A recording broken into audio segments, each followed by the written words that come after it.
Ok, vamos falar um pouco do que eu quero dizer sobre produção de guitarras. O que será que eu entendo, né? Afinal de contas, nesses 31 anos de guitarra, eu tive muita oportunidade de gravar com artistas, gravar em estúdios jingles, tocar em inúmeras situações e produzir as coisas que eu ia devidamente gravar das bandas que eu tive, dos meus projetos pessoais.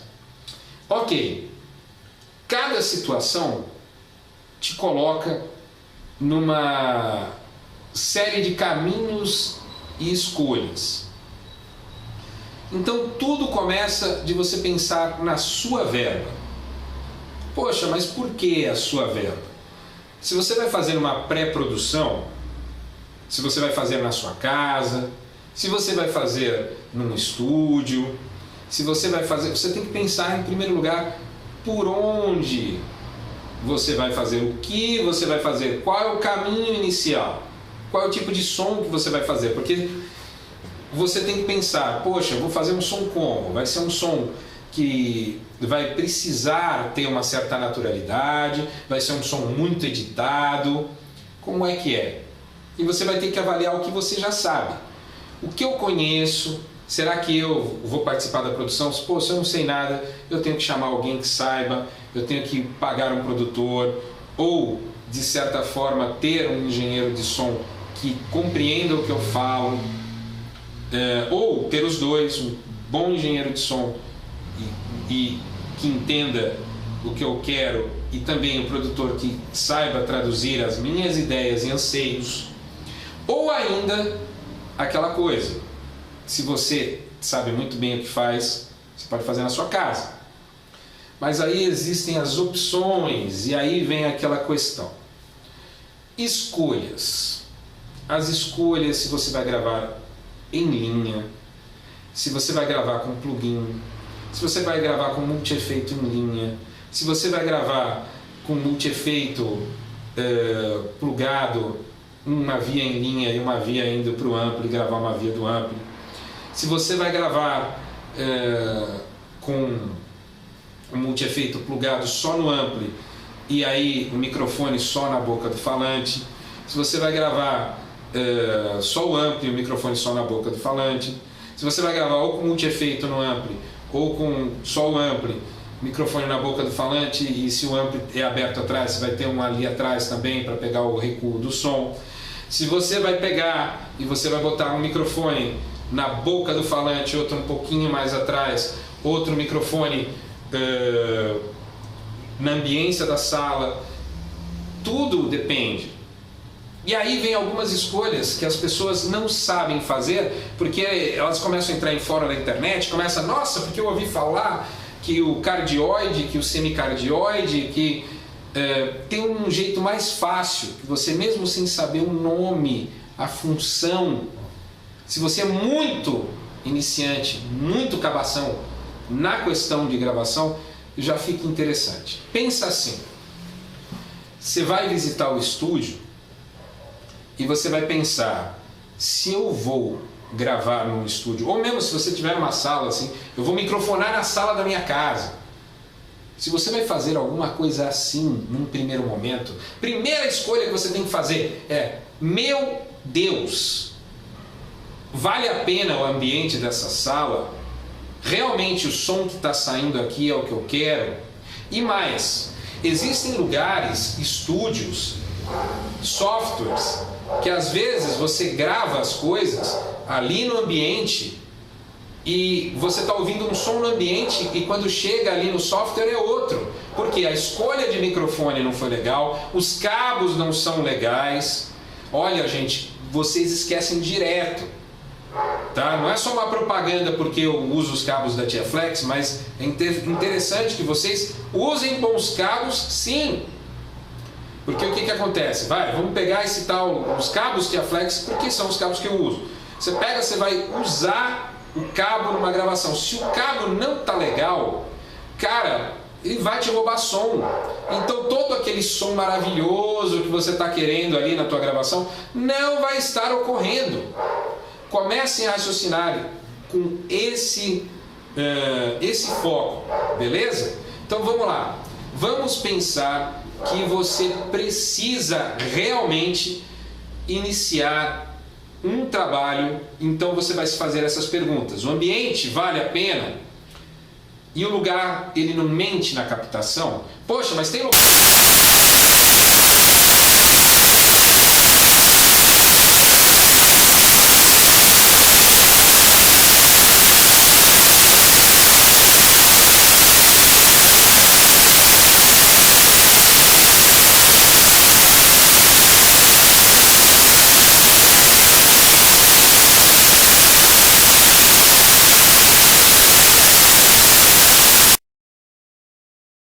Tive alguns outros estúdios que eu vi que realmente a coisa, o MIDI dele não está certo, mas porque ele não se preocupa, não faz muita coisa exatamente desse jeito, então dá uma impressão que está um pouco adiantado, em algum lugar aquilo mente. Mas não dá, você não debate. Se a pessoa não quer tua ajuda ou também você não tem a solução, puta, porque cada estúdio é uma coisa, cada situação é uma coisa, você não tem a solução, você não sabe como está montado, você não vai abrir a boca, né? Diz respeito à ética e profissionalismo. Infelizmente, rolou de eu ter presenciado isso. Para vocês terem uma ideia de como funciona a minha cabeça com clique, durante a gravação da minha videoaula Total Guitar, eu estava na técnica, estava rolando o playback, eu estava tocando junto. Aí, para regular a guitarra, abaixaram, eu continuei tocando. Quando subiram o playback, tipo minutos depois, eu estava junto, abaixaram, aí subiram, abaixaram, aí teve uma hora que o engenheiro de som fez assim. Aí eu não entendi, porque eu não tinha me tocado. Ele falou, cara, eu sumi com o playback inúmeras vezes e você está tocando sincado com a música. Caramba! Não acreditam? Daniel Neves, da Música e Mercado, estava lá no dia. Ele pode confirmar que realmente isto ocorreu, tá? Então é assim, eu sou muito centrado quando eu estou gravando, e isso também é importante. Então, se você, meu caro amigo guitarrista, quer começar a gravar, seja muito bom no seu estudo com a guitarra, com o metrônomo. De preferência com um metrônomo perfeito e digital. Ah, tem aquele lá é legal, tal, ele tem um certo, aquele clique lá é humano, é bacana para estudar também, mas um que vai pegar é o metrônomo digital, aquele do computador mesmo, aquele com clock, aquele sincado mesmo, que você vai tocar junto da técnica. Na técnica você vai tocar junto com esse metrônomo. E, em geral, é muito comum haver um pequeno lag das coisas, sabe? Só que também esse pequeno lag que tem é um lag visual, quando você vê o gráfico do software, né? Então, quando você estiver estudando com um metrônomo na pré-gravação das coisas, no tudo, e ficando bom na sua gravação com o metrônomo, você tem que prestar atenção na abertura de cada cabeça de compasso, se você realmente está ali. Existe um percentual pequeno que pode ter uma certa flexibilidade para deixar passar, e outro que tem que ser exato. Infelizmente, isso é coisa de brasileiro, tá, o que eu vou falar. Tá tendo uma espécie de... Tudo é autotune e tudo é editar. Você pega, o cara grava, ele grava 4 linhas para a guitarra ficar bojudona, e aí escolhe-se um trecho daquilo para editar e ficar repetindo. Eu sou a favor do editar o que precisa ser editado, eu sou a favor de tocar de cabo a rabo aquilo que precisa ser tocado. E como ninguém sai pegando o som ao vivo durante um show e editando e cortando em etapas, então não dá para você também ficar editando e cortando em etapas coisas que você realmente não precisa fazer. Eu quero que você que está aí me assistindo tenha a vontade e a força de vontade de ficar cada vez melhor em gravar com clique, em gravar com metrônomo e, às vezes, bater o pé e fazer a música acontecer para você ter swing, para você ter rítmica. Isso é a primeira etapa para qualquer pessoa que quer gravar. E ninguém se preocupa com isso.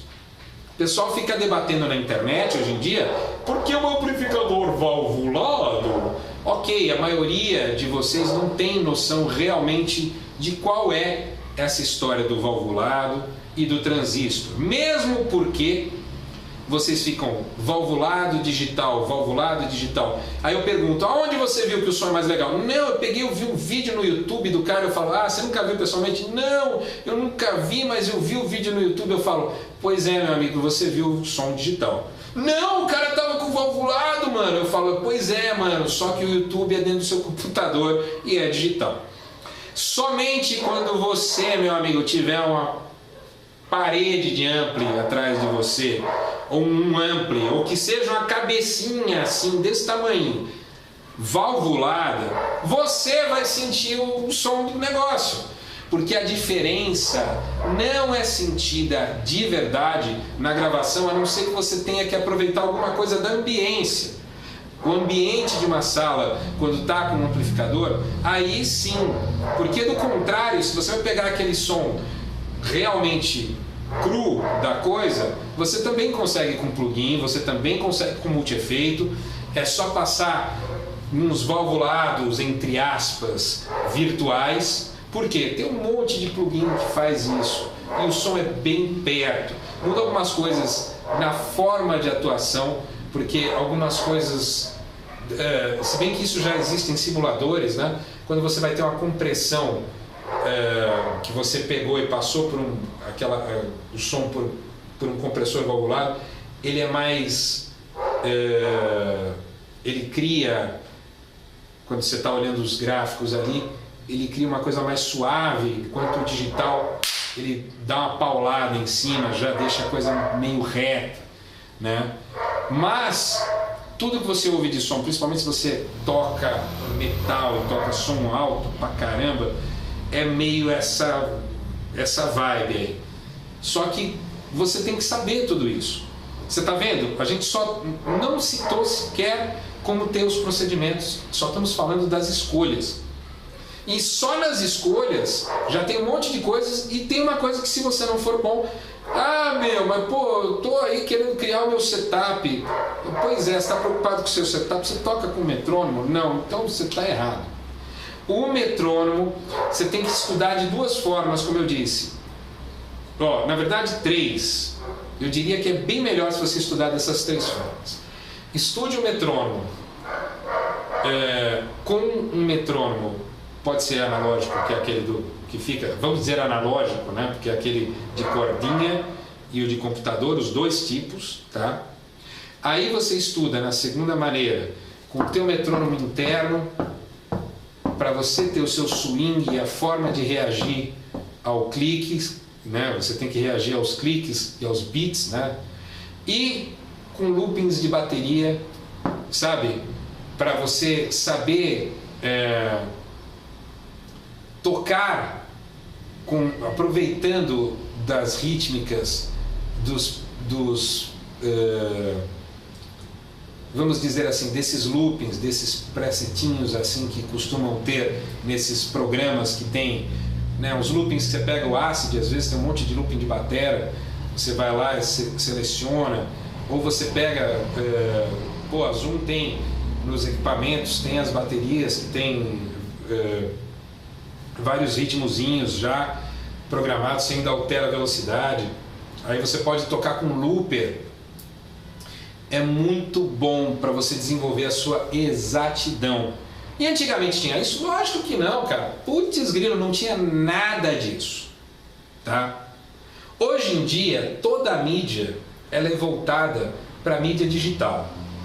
Então você vai começar vou fazer o som da minha banda, eu vou fazer o som de não sei o que lá e tal, cara, não importa o que você vai fazer, velho. Na hora que você for gravar, vai se gravar num software. Ah, mas vai gravar em rolo também. Beleza, a mixagem vai ser feita toda em rolo e de lá vai ou para fita cassete ou para vinil? Não, bicho, não vai. Então, se vai do rolo para o computador, continua sendo mídia digital. Como hoje tudo é mídia digital, você tem que pensar, bom, eu vou fazer um CD, não vou fazer um CD, isso aí vai virar um videoclipe no YouTube, isso aí vai ser... E aí, vai virar o quê? Vai viralizar como? Hoje em dia a gente nem fala vai ser distribuído como, vai viralizar como, né? Você quer fazer o que exatamente com isso?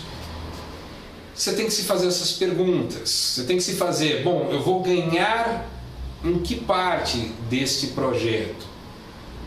Eu vou ganhar fazendo a produção desse projeto, porque eu estou contratado, a produção é pré-produção, eu vou ganhar nesse projeto, porque quando eu terminar de gravá-lo, eu vou distribuir isso e mais pessoas vão no show, eu vou ganhar nesse projeto, porque eu vou vender ele numa mídia de CD, de DVD, de alguma forma, eu vou ganhar, e aí? Vou ganhar nesse projeto porque eu vou distribuir em crowdfunding ele na internet. Como é que você vai fazer? O que é que você vai fazer com aquilo? Então são muitas perguntas, né? Para que ele serve? Ah, ele é uma demo para uma banda cover. Então basicamente você vai estar fazendo covers e isso aí só serve para os bares. Putz, será que 3 músicas produzidas em casa, uma bateria eletrônica, não fariam a mesma questão? Ah, mas é que o batera não gosta. Cara, olha, estamos falando de coisa para você vender um show num barzinho. Você está vendendo o show num barzinho, cara. Você está vendendo o trabalho que vocês fazem. Você ter custos excessivos, não estou falando de fazer de qualquer jeito, estou falando de você ter custos que podem ficar maiores. Às vezes você consegue terminar no home studio. Ah, não sei trabalhar bem no home studio. Aí você não grave nunca, aprenda primeiro. Como eu disse, tem os cursos aí de software e tudo mais que estão no mercado. Vai trabalhar com Pro Tools, curso de Itaborá e Itaí é muito bom. Mas então vamos lá. Vamos voltando ao assunto escolhas, nesse curso de guitarras, pré-produção e produção. Vamos pensar que se você vai escolher gravar microfonado ou em linha, você ainda tem que escolher o tipo de... vamos dizer, como que eu vou explicar? Tipo de som de guitarra que você vai ter ali. Porque nem sempre, isso é meio difícil explicar, nem sempre o som que você gosta é o som que você grava. Às vezes, ocorre o seguinte, meu timbre de guitarra é assim, só que o teu timbre de guitarra às vezes ele funciona bem para você e às vezes nem na tua banda no geral ele está funcionando.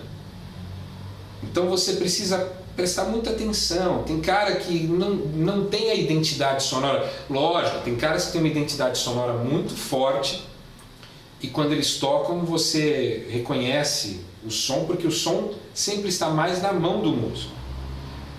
Mas tem gente que não sabe se colocar e tirar o som. E o cara vai tocar e acaba não fazendo a coisa direito.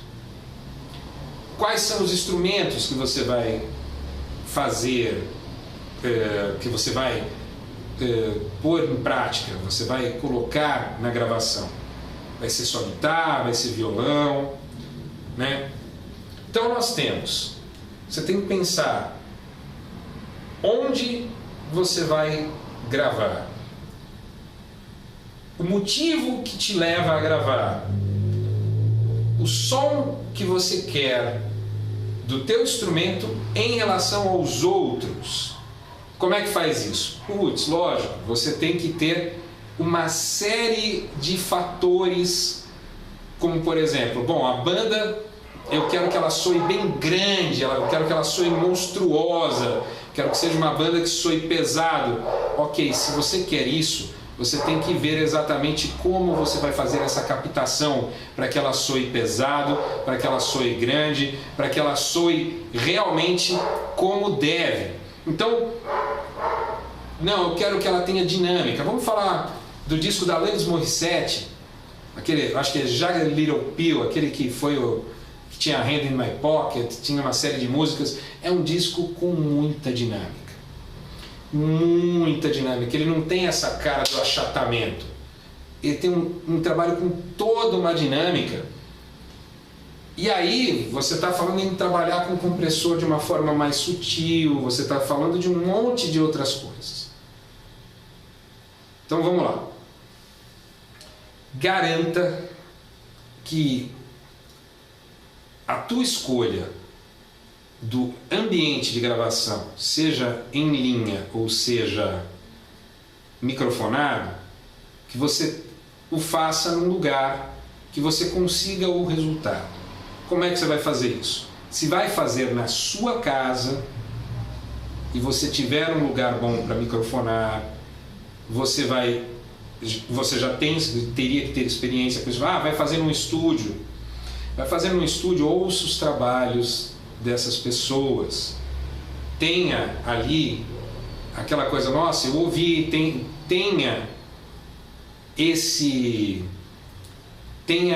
vamos dizer assim, esse conhecimento do trabalho que aquela pessoa desenvolve. Se vai trabalhar com um produtor porque você mesmo não sabe direito como fazer e não tem muita certeza do trabalho da sua banda, caramba, ouça mais do que fale. É muito complicado. Olha, quando você vai produzir uma banda, quando você vai pegar um trabalho como produtor, para fazer produção ou pré-produção, como é difícil fazer isso, assim, porque a banda, principalmente quando é moleques muito novos, não, meu som é assim. Não, cara, você não sabe ainda como é. Poxa, mas o cara não sabe como é? Não, infelizmente o cara às vezes, o som do cara, ele sabe como ele gostaria que fosse, mas ele acha que está soando daquele jeito. Eu já tive casos trabalhando como produtor,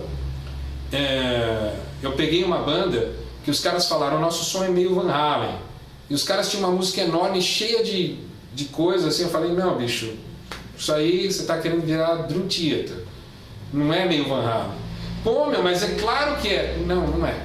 Nós vamos ter que mexer em tudo, muda tudo, porque não vai funcionar. Quando você está lidando com o produtor, se você vai contratá-lo para fazer uma coprodução, é uma coisa. Agora, se ele é o produtor, você não vai contratar alguém ou trabalhar com alguém que você não tem confiança. Porque aí o que acontece? Quando o cara for falar, você ouça. Por quê? Porque se você o pegou, é porque ele sabe mais que você, né? Senão, você não ia pegar ele para ser o seu produtor. Beleza? Então, confie na produção que a pessoa vá fazer se você o pôs nessa situação de produtor. Tenha em seu íntimo a certeza de que o trabalho do produtor vai contribuir, vai ser um acréscimo na sua mente. Vamos então, ainda nessa parte de escolhas, então assim, falamos do produtor, engenheiro de som, estúdio, você precisa conhecer o lugar, né, e as pessoas envolvidas. Vamos agora para outra parte que é, ok, você se conhece, sabe o seu som, e a outra parte, você está preparado para gravar, você consegue executar essas músicas bem. Ah, meu, mas é só executar ali e ficar cortando no estúdio. Cara, até isso você tem que fazer as suas escolhas. Se você quer soar pasteurizado, tem muita banda aí de metal que soa bem com essas edições. Mas, cara, às vezes você fazer o take bom do começo ao fim é o que importa.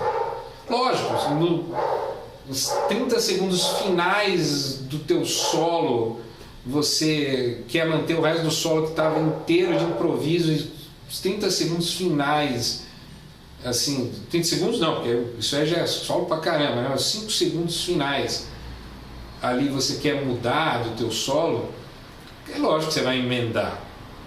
Ah, quero mudar 30 segundos de música, lógico que você vai emendar. Agora, cara, você tem que ser capaz de tocar uma música do começo ao fim. Pelo amor de Deus, ao vivo você não toca? É tão difícil assim tocar com metrônomo, cara? Então tem que criar vergonha na cara, né?